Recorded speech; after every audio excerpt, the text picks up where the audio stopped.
pessoal do YouTube, hoje estou aqui para mais um vídeo e que a força esteja com vocês.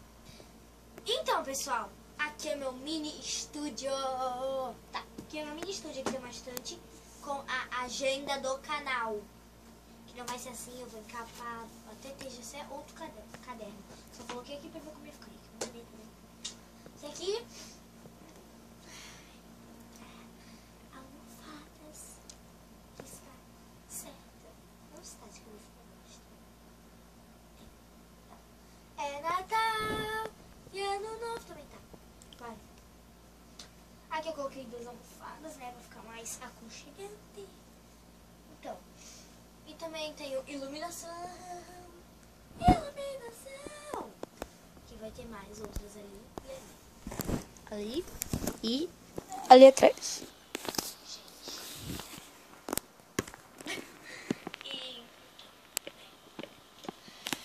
E temos também um cameraman dentro. Vamos mostrar o cameraman. Que cara de bunda, né? Que boa cara de bunda. Sou contratado para quê, querido? Para fazer seu serviço e também ficar com uma boa impressão para o público aí fora do outro lado da tela. Tá, vai. É.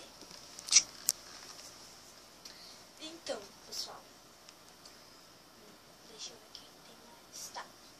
Amanhã no canal vem vlog da pizzaria, formando a família. Gente, rimou. Rimou. Tem vlog do Então, e no final do vídeo eu vou deixar erros de gravação.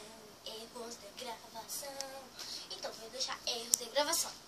Assim, tá um cheirinho de lanche aqui em cima.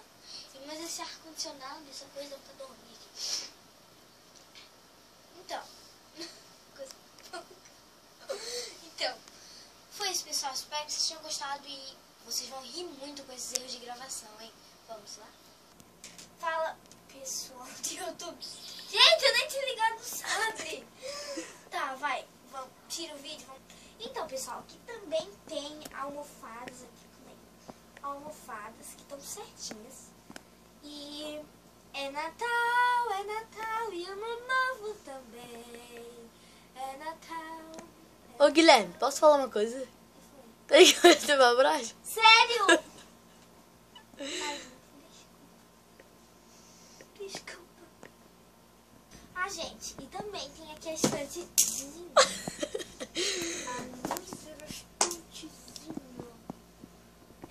Então, pessoal, ali também vai ter uma iluminação. Assim, ó. Uma iluminação e lá também, né? Ai! Lucas, Foi mal aí, foi mal.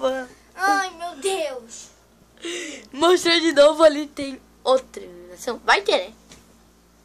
Tá, Lucas, vamos começar o Já tá gravando? Já tá gravando? Ah, oi, gente. Desculpa, foi só um errinho.